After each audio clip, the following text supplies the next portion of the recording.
tips to accelerate your career with top companies and meet leading business disruptors who will share pivotal moments in being a successful leader. This is the Forward Motion Business Show with Professor Ken and Professor Paul A Marino, broadcasting from United International College. Hit new heights. Start with Forward Motion.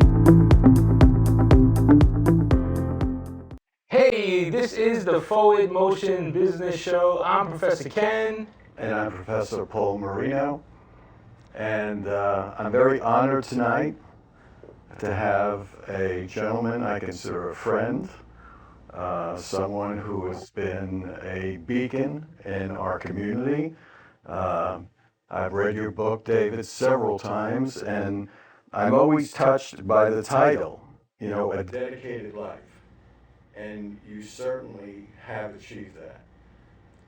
You've been an editor of some of the major newspapers throughout the United States, but even with that tremendous responsibility, you have found time to give back. So, someone coming out of school who may want to pursue a journalist career, a business career, what advice would you give them today? Better darn well find something you really love. Don't think that money is the most important thing. Until my wife got Alzheimer's, she handled every nickel we had for more than 50 years. We raised 5 children, and they're now 58 to 38. They're really good human beings, which pleases me deeply. I ran a big business. The Miami Herald had $300 million in revenue a year with an 18% operating margin. That's a healthy, profitable business. I decided, as you know, at age 57, to do a completely different chapter after 35 years at 7 newspapers. And this also I consider a business imperative. How do you get kids started off in this world so they ultimately end up succeeding? Understanding that 85% of brain growth occurs by the age of 3, understanding that if you have 100 children at the end of first grade who are lousy readers, at the end of fourth grade, 88 of the 100 are still lousy readers, so you better get the first years focused. But what I wanted is for folks to love what they do, like to come to work, understand how to build relationships with other human beings, work harder than anybody else. So I grew up on a farm. I'm one of 9 children, second oldest of 9 children, chicken farm, which is not a very glamorous form of farming. And I was driving a tractor by the age of 10. Nobody would be permitted to do this anymore. But my strength is that I've been willing to work harder than other folks, and I'm not saving my energy for the next world. You know that we had a conversation, Professor Ken and I, about Generation Z, and they don't seem to exhibit a lot of patience. What would you say to them? Well, I don't want anybody to have a 5-year plan or a 10-year plan. I want life to be somewhat more serendipitous than that.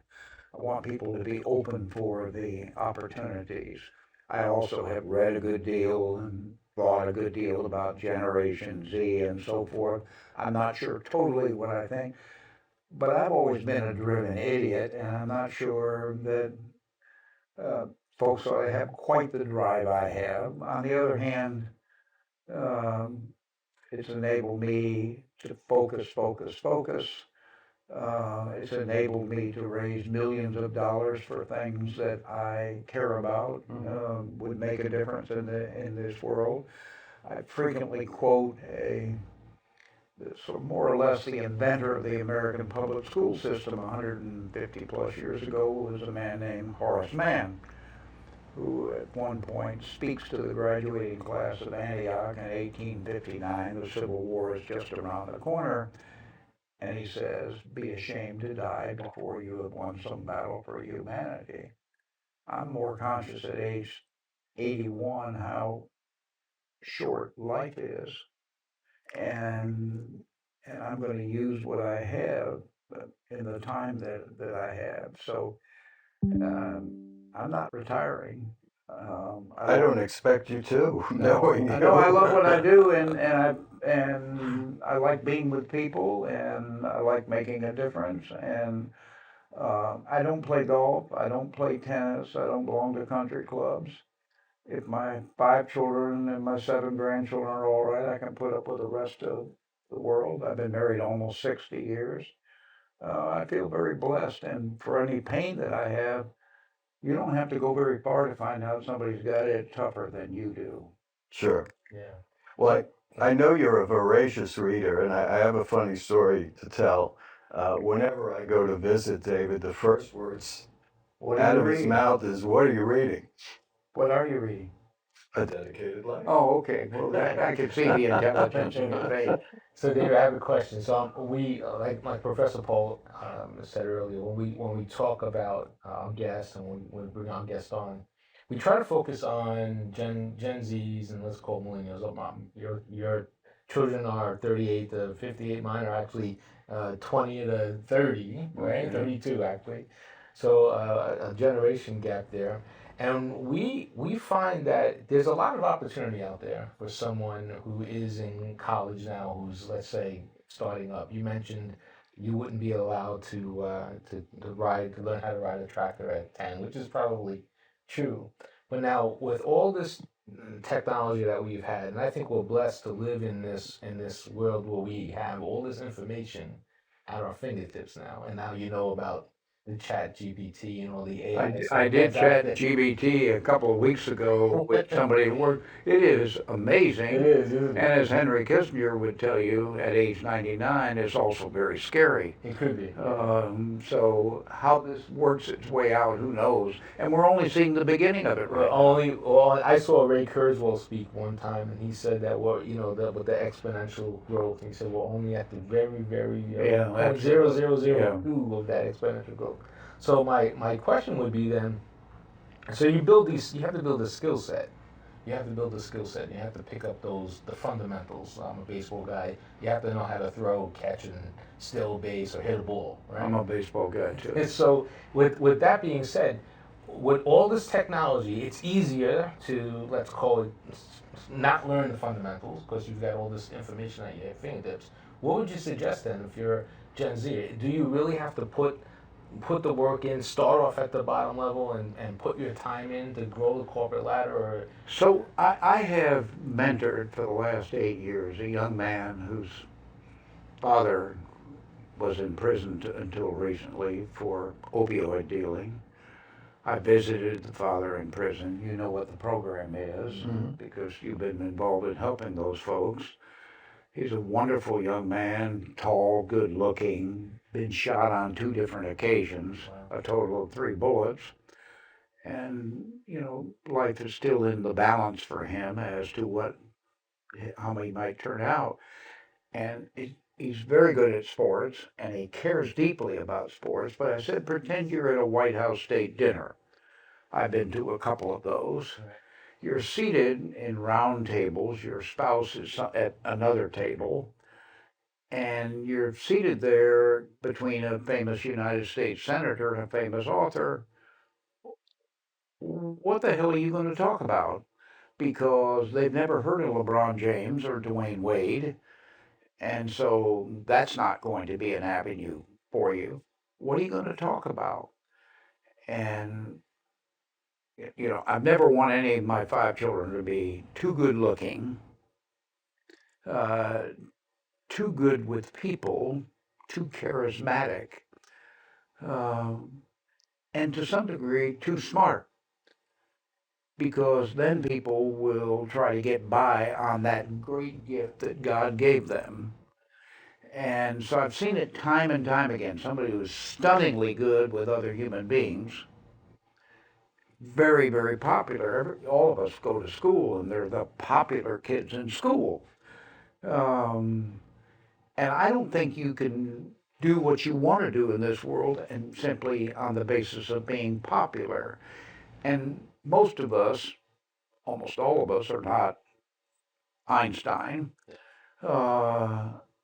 And most of us are not people who are instinctively going to be loved and admired. You need to work at it.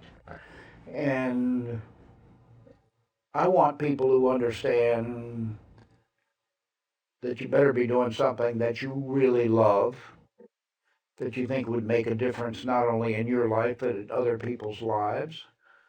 I want you to be able to work harder than the people seated at either side of you. Right. I want you to read regularly. I read basically 2 books a week, mostly history and biographies. I do a history book group in my home for about 25 people who will be there Sunday, as a matter of fact. I want them to understand the lessons of history. I want them to understand, for instance, that Hitler came to power legally. It wasn't the stormtroopers who brought him in. And the business community said, well, we can control this guy. He's better than the communists. And then later on, 60 million people are dead in the world. I've been in 56 countries, including places like Bangladesh and Democratic Republic of Congo. When I go to another country, I'll read several books about politics, geography, the great literature. I want to be able to ask good questions. And the, you know, this university is important and people are going to learn great skills, but I also want people to be lifelong learners. Yeah.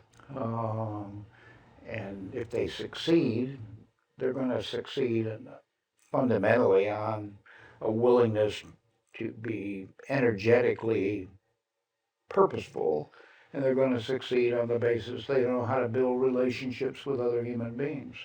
And they're going to understand that you got to have the big picture and the vision, but you darn sure need to spell somebody's name right, because if you can't spell somebody's name right, this is my journalism training, if you can't spell somebody's name right, then do I really care about you at all? Yeah, we have Microsoft Spell Check and Grammarly now that help us out with everything we write, so it's pretty. But you've also got to have, all of those things are just fine and useful, but you've also got to have the self-discipline to think that the detail is important. I spoke a couple of, or really about a year ago, for some big community and event in Miami, and talked about sort of the 12 lessons of my own life. They're all fundamental. One of the fundamental lessons is something I've followed all my life.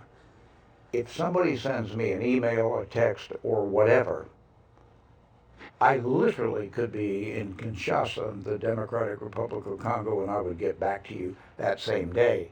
It might be to say, it'll take me a couple of days to get a full enough answer for you, but I'll get back to you that day. That's what I want for myself. Therefore, I want it for other people. That's amazing discipline. I don't know if there's many people that could say that. Well, I know as far as emails go, you're generally back to me in 5 minutes. Okay, well, don't send me something tonight to test me. One of the advantages is if I go ahead and respond to you, then I don't need to think about it anymore. Yes. It's past me, and I mostly work out of my home now, though I still have an office, and I literally have a bring-up system that says I need to do this, then this, then this, then this, then, and so forth. Yeah, you follow that 2-minute rule. If you get it done in 2 minutes, then go ahead and do it. Problem is that we have 100 emails come in 5 minutes, and you're buying. Yeah, I probably answer 125 emails a day myself, but I don't do big chunky emails. I try to be gracious and thoughtful and warm, but if I need to write an email longer than a screenful, I'm not doing things right. Yeah, good point. You know, David, you talked about, you just touched on a subject that I know is near and dear to my heart and yours as well. You talked about you have to have a purpose. And I feel that everyone needs to give back. And your list of giving back is probably the longest I know. You've one of the founders of the Children's Trust. You're one of the founders of Haiti Tech. Your early child development is high on your priorities. So I feel that someone who achieves a certain level of success, could be a young person, could be an older person, has a responsibility to give back. What's your thoughts? Well, I certainly and totally and fully agree with you.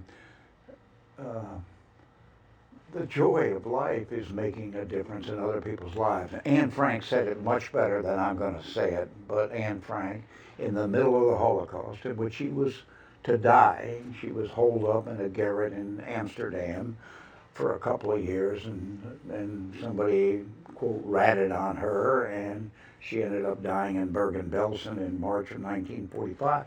But in the middle of the Holocaust, in 43 or 44, in her diary, she said words to the, isn't it wonderful that you don't have to wait one single moment to do something good for somebody else? Now, if she can say that, I suspect we ought to be able to see it. I grew up in this large Irish Roman Catholic home. I was baptized at St. Patrick's in New York City. Grew up on a farm. All 11 of us would sit around a table. My father would quiz us on government and politics. We didn't have much money at all, yet all 9 children ended up graduating from a state university after we moved to Florida because the farm didn't do so well. But we were told that each of us is special, and each of us has an obligation to make some difference in other people's lives. And all the great values in the world are simple, and the same great values that would hold true in Japan or Poland or France and the United States are all very basic values. And if you can keep those straight in your head, you don't need to do a lot of backing and filling and let me tell you this and why this and so forth. I think life is pretty straightforward, or needs to be pretty straightforward. And you need to live a life in which it has some meaning to you and to other human beings. So a young person, they're in college, they're focused on their career. When do you say to them, you've got that job at the Miami Herald, it's a great job, but it's not enough? What do you say to that young person to get them on the path to realize that life is more than the rise and fall of commerce? Well, I think we're all proving ourselves through life.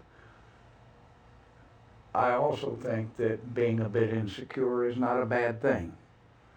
I've always been some insecure, but I've had the chutzpah to go ahead and go and do something. Now, what I think is tragic is that a 5 or 6 year old already saying, I can't do this work. All the other kids seem to be doing able, I can't do this work. So because we have to live with ourselves, then you act up and out, and then teachers special track folks.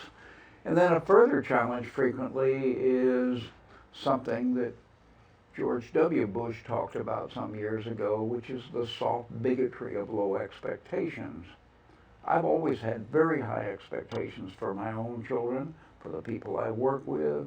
I expect people to tell the truth. I expect people to try to be fair, etc.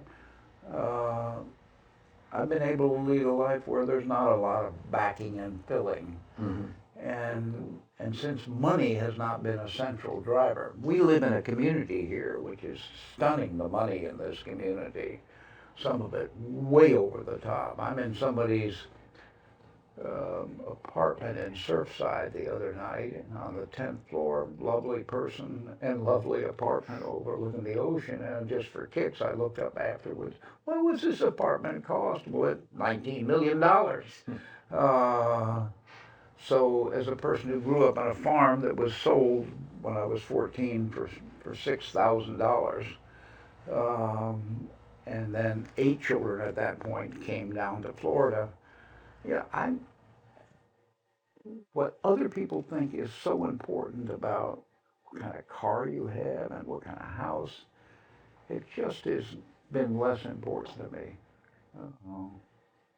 How do we instill the spirit that you're discussing in our young people? What would you say to them? I mean, it comes through. I meet a person out here on the way here, and she's been in this country for 5 months. She's in Barranquilla, Colombia. And she didn't know any English when she came here. And she's already on the road, and it was a little difficult for her, a little awkward for her, but she sort of plowed through, and she handled herself very, very well in my estimation. But you have to sort of plow through. And you need to be scared about some things. I don't like to give speeches unless I'm nervous, because every time I've thought, I got this locked, I've got this knocked, I don't connect as well. So Henry Ford the First, who was not a good human being, he had a lot of crap in his soul. If you read the history of Henry Ford, might have been brilliant in one way, but he had bad stuff in his soul. But he once said, if you think you can do a thing or think you cannot do a thing, you can. Yeah. Which is, if you think you're a serf, you're going to be a serf. If you think you have some, I'd never use this word, but if you think you have some personal agency, you do.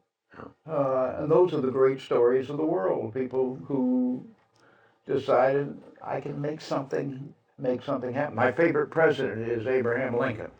We've had, 46 presidents or so. Abraham Lincoln was number 16. He was only 56. I'm 25 years older than when Abraham Lincoln was shot to death.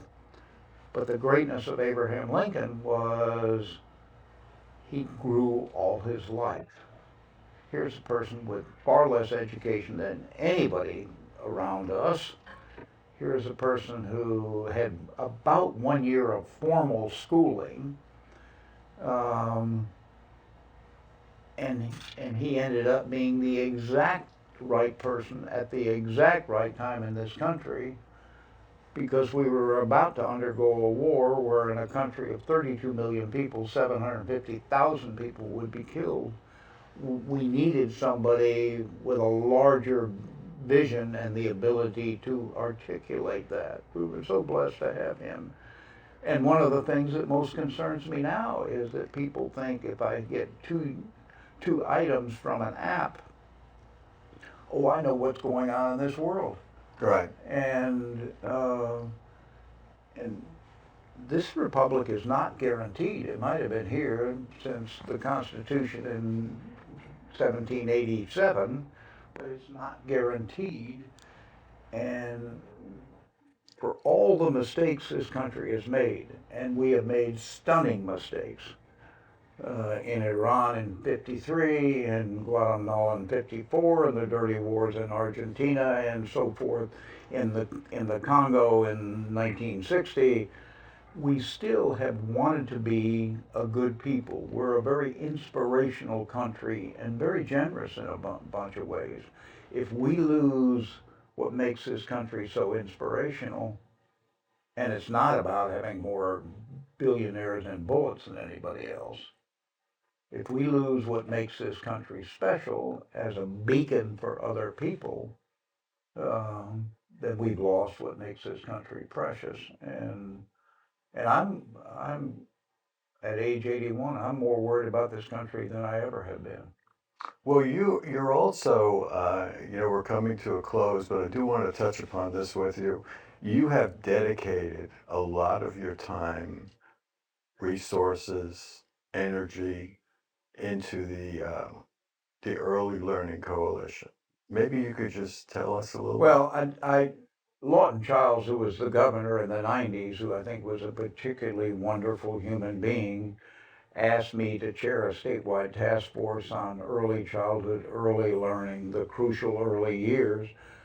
though we have raised 5 children and to be good human beings and to be readers and learners, I never understood the power of that. And I so understood the power of that that I decided to retire and work full time on the subject, thinking the future of America depended on more children being ready to succeed in school and life. So, for instance, I went to high school in Bradenton, Florida, on the other coast, and then went to college at the University of Florida.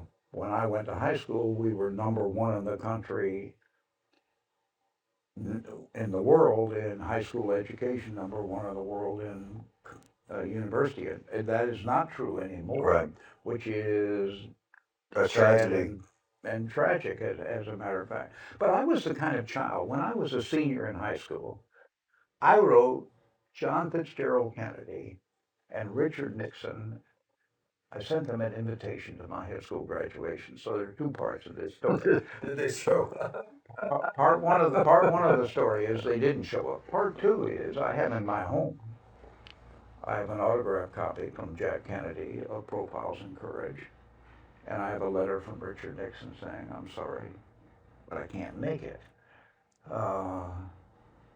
I've lived a life where my wife and I have had dinner with Queen Elizabeth. I interviewed Fidel Castro for 5.5 hours. I've sat in a clearing in Bangladesh talking about micro-lending. I've interviewed child rape victims in the Eastern Congo. I'm not saving my energy for the next world. So if I put in there golf, tennis, etc., then I wouldn't have time for lots of other things, beginning with my own family. I think you say it, in closing, I think you say it very eloquently in the title of your book, Yeah. A Dedicated Life. And And I've enjoyed you know, reading it. well, thank you. I've sold 22,000. It's still available. Not a nickel goes to me. It all goes to Children's Movement of Florida. But my goal in life was not to build an estate for our 5 children. They need to sort of build their own estates. We need to be there to help them when they need help. But I still believe in self-reliance and suck it up and do such a. I also believe that love is terribly important, that people who grow up without love do dangerous things to themselves and potentially to other people. I need inspiration. I need a role model. And I need to know what's going on in this world. And I worry about people checking out, not involved in elections anymore, thinking it doesn't mean anything. I think it means a whole bunch. What was that saying? For evil to persist, good men just need to do Yeah. something to that effect? Yeah, no, that's basically what it is. And you can see it around the world now, the tendency toward autocratic governments. Some of them partially democratic at the same time. And the world is scarier, I think, than I'm old enough. I was born during the time of Franklin Delano Roosevelt. I've spent time literally with every president from Nixon through Biden. So I've known a bunch of people. I'm worried. I won't give you a clue as to who I'm talking about. You'd have to figure it out. But we've had a president without a moral core. That scares me deeply because the moral core is at the soul of this country. The great presidents we think of, Washington being a good example, Lincoln being another good example, we're all flawed. Lyndon Johnson was a flawed human being, but he was the best civil rights and education president of the 20th century. I want people to know those things and how the continuum of history fits together. And it is a lifelong joy to learn. And so I'm not very good on abstract stuff. That just isn't me. I was a failure. I got a passing grade, but I was a failure in geometry in 10th grade. But I still know what a triangle is and a square and a rectangle is, etc. And I don't know anything more, as a matter of fact. Hexagon. But I want people to understand that life's relatively short. What kind of example do you set for others? What's the personal example you set for others about being fair, about being just, etc.? And as I said before, we're also a country where in 1882 we have the Chinese Exclusion Act. We're a country that set up an immoral immigration system in 1924. We're a country that had a resurgence of the Klan in the 1920s. We interned 110,000 perfectly legal Japanese Americans took everything away from them too. And took it away from them. And somebody could ask logically, why did we do this and why didn't we do it to the Germans or the Italians? Well, there's a pretty fundamental answer. Too damn many of them. You would have had to imprison, intern statewide, millions upon millions of people, but it turned out that the preponderance of these folks were toward the West Coast, and we could do that. But how do otherwise pretty great people, there's a lot to like about Franklin Roosevelt, there was a lot to like about some people on the Supreme Court, there's a lot to like about the American people, but we accepted all of that. And we're all flawed. We need to learn from it. And I think that's key. We live, like you said, with the life is not life is tough. Life is not easy. The world is not easy. Complicated.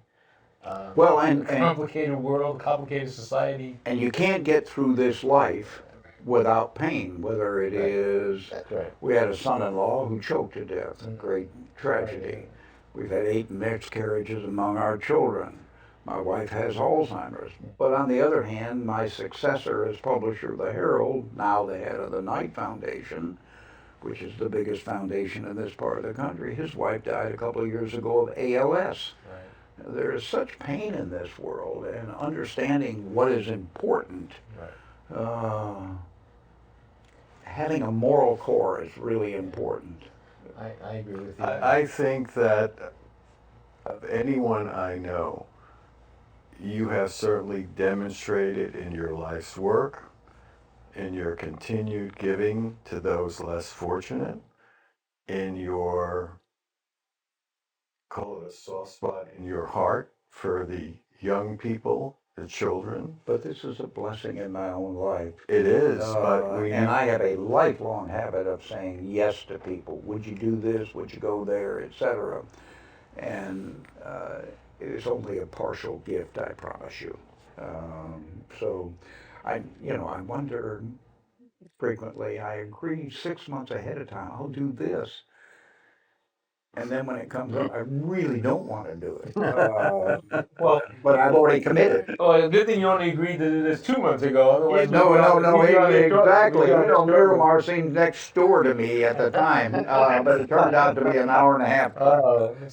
But I'm just fine, and I'm blessed in a whole bunch of ways. Well, we're blessed too, and we really appreciate you. Well, I'm glad I came here. It is an honor to count you amongst my friends.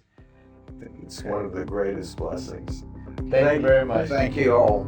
Thanks for joining us. So this is Professor Ken. And this is Professor Paul Marino. And thank you for joining us here on the Forward Motion Business Show. We'll see you out there real soon. Hit new heights. Start with Forward Motion.